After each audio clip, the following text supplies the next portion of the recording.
Welcome back to another technical deep dive here in the debug zone. Today we're tackling a big question and breaking it down with insights from other users. Hopefully this clears up some misconceptions and helps you get the answer you need. So buckle up, stay a little curious, and let's jump right in.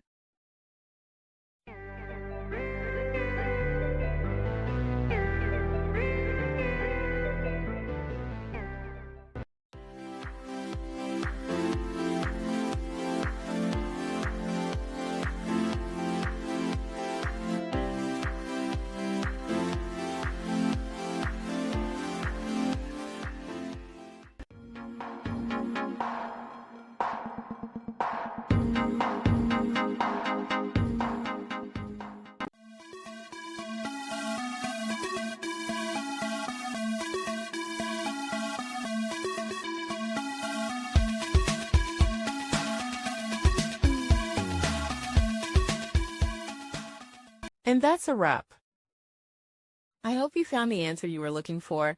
If you did, take a second to hit that subscribe button. It really helps out.